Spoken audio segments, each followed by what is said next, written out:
नमस्कार विद्यार्थी मित्रांनो, आजच्या व्हिडिओमध्ये आपण स्पर्धा परीक्षामध्ये विचारली गेलेली गणिताची काही उदाहरणे पाहणार आहोत. चला तर व्हिडिओला सुरुवात करूया. तर या ठिकाणी पहिले उदाहरण आपण घेतलेले आहे, पहिल्या 10 समसंख्यांची बेरीज किती.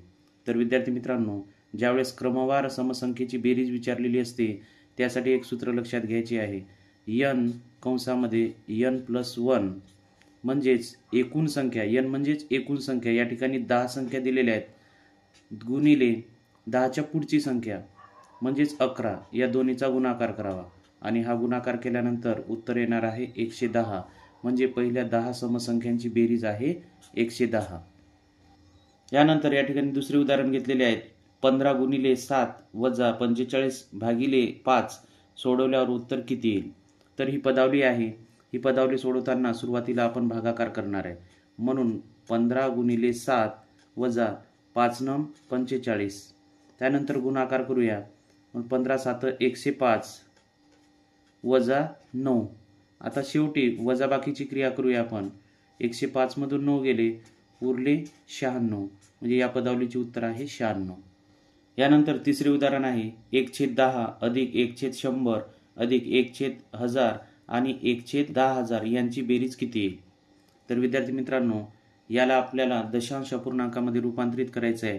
त्यासाठी एक नियम लक्षात घ्या. 1च्या छेदामध्ये जर 10 असेल म्हणजेच 1 वर 1 शून्य असेल तर याचे दशांश अपूर्णांकात रूपांतरित करताना दशांश चिन्हानंतर एक अंक असावा. म्हणजे या ठिकाणी अंशामध्ये 1 आहे आणि छेदामध्ये 1 वर 1 शून्य, म्हणून याचे दशांश अपूर्णांकात रूपांतर होईल 0.1. त्यानंतर याच नियमानुसार 1/100 चे रूपांतरण करून घेऊया. छेदामध्ये 2 शून्य आहे, म्हणून दशांश अपूर्णांकामध्ये दशांश चिन्हानंतर 2 संख्या असाव्या किंवा 2 अंक असावे, म्हणून या ठिकाणी 0.01 असे रूपांतरण होईल. त्यानंतर 0.3 शून्य, म्हणून 001 अधिक 1 2 3 4 शून्य आहेत, म्हणून 0.0001 म्हणजे दशांश चिन्हानंतर 4 अंक असावे. त्यानंतर आपण उभी मांडणी करून बेरीज करून घेऊया. म्हणून यासाठी 0.1 दशांश चिन्हाखाली दशांश चिन्ह देऊया. डावीकडचा अंक 0, उजवीकडे 0.1. त्यानंतर परत दशांश चिन्हाखाली दशांश चिन्ह देऊया. डावीकडे 0 आणि उजवीकडे 0.01 लिहूया. शेवटची संख्या आहे दशांश चिन्हाखाली दशांश चिन्ह, त्यानंतर डावीकडे 0 आणि 0.001. आता बेरीज करूया. याच्या बाजूला आपण 1 ठेवून दिले तरीही काही हरकत नाही, आपल्याला बेरीज करायला सोपे होईल. त्यानंतर या ठिकाणी 1 आहे, या ठिकाणी 1 येईल, या ठिकाणी सुद्धा 1 येईल आणि या ठिकाणी सुद्धा 1 येईल. दशांश चिन्हाशी दशांश चिन्ह देऊया आणि शून्याशी 0, म्हणजेच यांची बेरीज आलेली आहे 0.111. चौथे उदाहरण आहे. 15च्या सर्व विभाजकांचा गुणाकार किती. तर यासाठी सुरुवातीला आपल्याला 15चे विभाजक काढावे लागतील. तर 15चे आपण एकूण विभाजक काढूया. तर 15चा पहिला विभाजक आहे 1, याला गुणीला आपण शेवटचा विभाजक करूया. त्यानंतर 2 ने भाग जात नाही, 3 ने भाग जातो, म्हणून 3 गुणीला 3 15. त्यानंतर कोणत्याच संख्येने भाग जात नाही, म्हणून 15चे एकूण विभाजक आहे 4, 1 3 5 आणि 15. आता या सर्वाचा गुणाकार आपल्याला विचारलेला आहे, म्हणून 1 3 3, त्यानंतर 3 15 आणि 15 गुणीला 15 जर केले आपण तर एकूण गुणाकार येतो 225. म्हणून 15च्या सर्व विभाजकांचा गुणाकार येणार आहे 225. यानंतर पुढील उदाहरण आहे. 24/750 ही संख्या दशांश अपूर्णांकात कशी लिहाल. तर यासाठी विद्यार्थी मित्रांनो, याला आपण संक्षिप्त रूप देऊया. 24/750 याला संक्षिप्त रूप देताना कसोट्याचा वापर करायचा आहे. या ठिकाणी समसंख्या आहे म्हणून 2 ने भाग जाणार, म्हणून बे एके बे, बे दुनी 4. त्यानंतर बे त्रिक 6, उरला 1, बे साती 14, परत उरला 1 आणि बे पंच 10. आता अंकाची बेरीज वर 3 येते आणि छेदामध्ये 15 येते, म्हणजे 3 ने भाग जाणार, म्हणून 3 चूक 12, त्यानंतर 3 एके 3, 3 दुनी 6 आणि 3 15. आता 4ला आपल्याला 125 ने भाग द्यायचा आहे.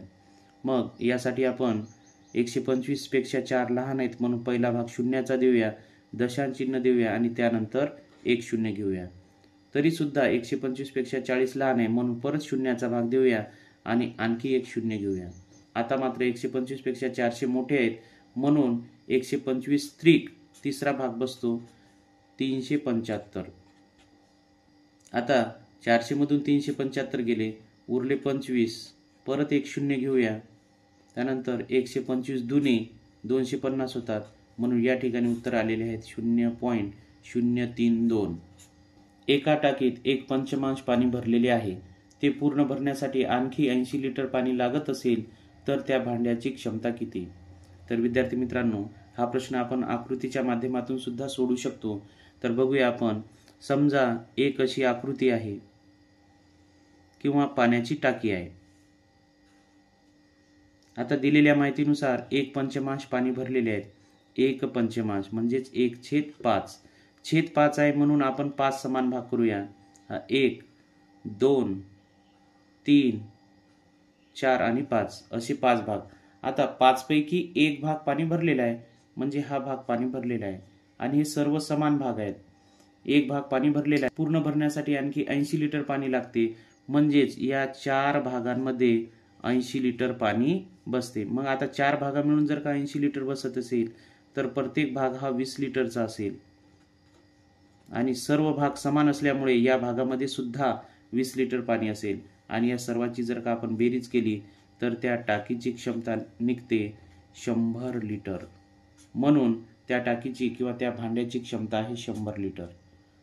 यानंतर पुढील उदाहरण आहे 17.1/16 चे दशांश अपूर्णांकात रूपांतर करा. तर 17.1/16 चे दशांश अपूर्णांकात रूपांतर करताना 17 ही पूर्ण संख्या आहे म्हणून 17 पूर्ण लिहून घ्यावे. त्यानंतर दशांश चिन्ह देऊया. आता दशांश चिन्ह दिल्यानंतर आपण अंशस्थानी एक शून्य घेऊ शकतो. त्यानंतर 16च्या पाड्यामध्ये 10 येणार नाहीत कारण लहान संख्या आहे म्हणून पहिला भाग शून्याचा देऊया. त्यानंतर परत एक शून्य देऊया. आता 16ने 100ला भाग देऊया. 16 96 6चा भाग बसेल आणि 100 मधून 96 गेल्यानंतर 4 उरतात. परत एक शून्य घेऊया. 16 दुनी 32 2चा भाग गेलेला आहे आणि 40 मधून 32 गेल्यानंतर 8 उरलेले आहेत. एक शून्य घेऊया. 16 पंच 80 म्हणजेच 17.1/16 चे दशांश अपूर्णांकात रूपांतर होणार आहे 17.0625. तर ही काही स्पर्धा परीक्षेत विचारलेली गणितं होती. व्हिडिओ आवडल्यास लाईक करा, शेअर करा आणि सबस्क्राईब बटनला क्लिक करा.